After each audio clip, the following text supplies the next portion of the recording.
A blame game will consume Washington if the government shuts down this week.But first. Lawmakers from both sides of the aisle must play the dare game. Republicans will essentially dare Democrats to vote no on an interim spending plan to avoid a shutdown. If Democrats vote yes, the government remains open.But. If Democrats cast nay ballots, Republicans will try to turn that decision against vulnerable lawmakers in the midterm elections. By the same token, Democrats will dare Republicans to reject the same stopgap plan.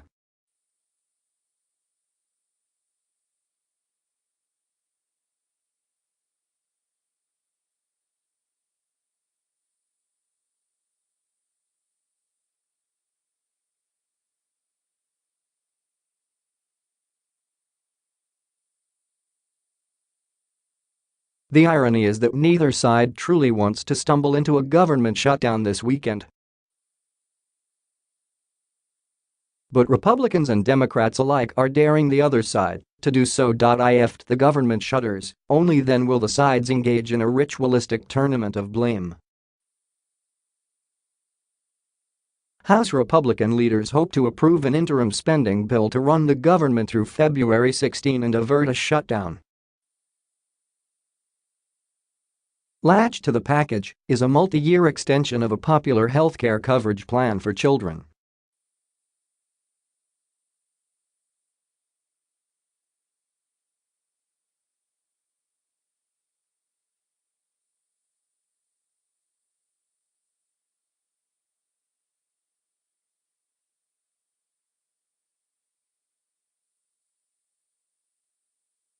Conservatives and members of the Freedom Caucus balk over a host of issues. Many Republicans seethe that their leaders authored a fourth emergency bill to fund the government and not a full-blown plan for the balance of the year.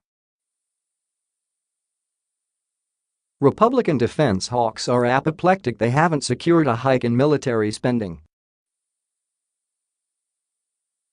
Some gopers like Reps.Ileana Ros-Lehtinen, R-Fla and Carlos Curbelo, R-Fla won't vote yes because the party has yet to address DACA.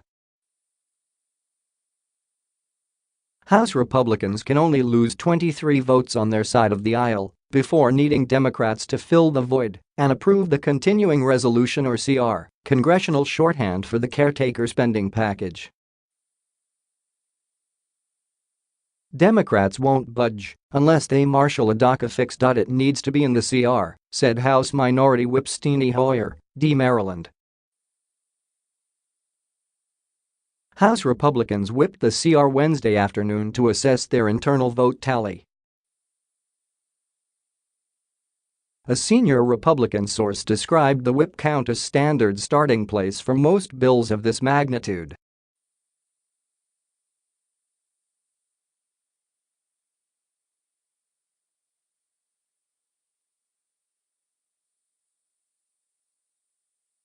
See now, I'm not saying they won't have the votes. Meadows described the circumstances as fluid. But the North Carolina Republican doubted there would be a government shutdown because nobody wants one. However, Meadows observed that Republican leaders continued to punt, repeatedly engineering provisional bills which fund the government for short spurts. Congress okayed the first CR in September, followed by two encore CRs in December. At some point you have to decide why the fourth CR is different than the second or the third, and I don't think there's a compelling case, said Meadows. Meadows observed the House is scheduled to be out of session next week and then meet in abbreviated stints in late January and early February. That almost stretches until when the funding would again lapse. Lawmakers of both parties scratch their heads as to how they can forge a pact between now and mid-February.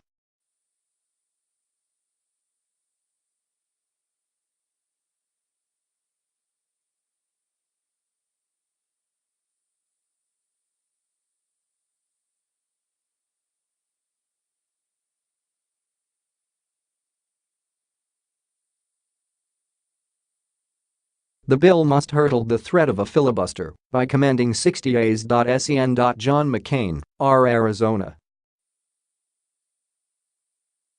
is still out, convalescing after surgery. That means the GOP has only 50 members with which to work. If Republicans stick together, they'd have to enlist the support of at least 10 Democrats to crack the 60-vote threshold.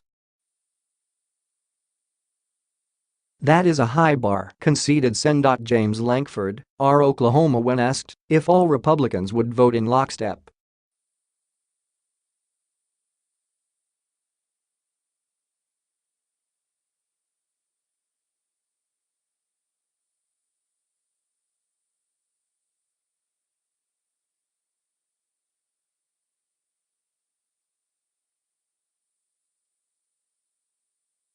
Lindsey Graham, R.S.C., a fierce advocate of boosting defense spending. I'm not going to vote for a CR. You're destroying the military here, said Graham. Graham says short-term spending measures disproportionately wound the military compared to other areas of government. It makes it hard for the Pentagon to plan and train. I think we're back in the land of the CRs, said Graham. Anybody who thought you could get defense funding without doing DACA was pretty naive. Even so, could some Senate Democrats feel pressure to vote for the CR based on the Children's Health Insurance Program provision alone? Consider Democratic senators facing re-election this fall in competitive states.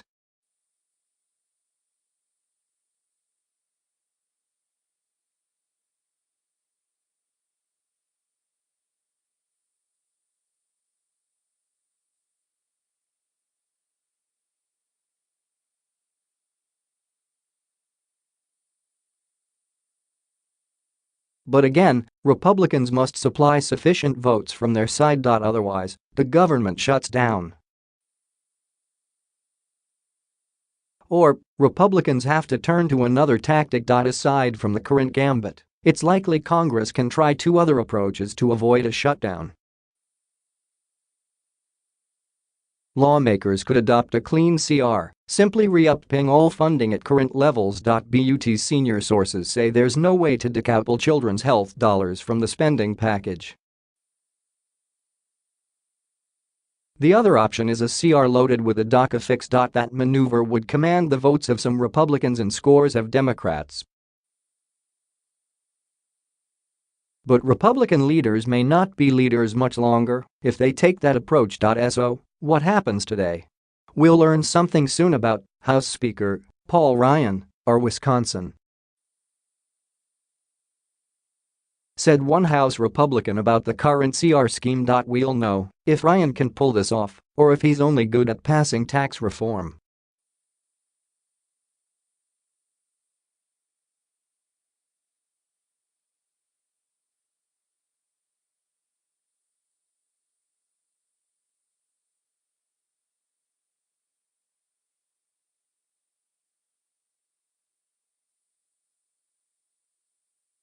But if the government shuts down, we may have to wait until November to see who emerged victorious in the blame game.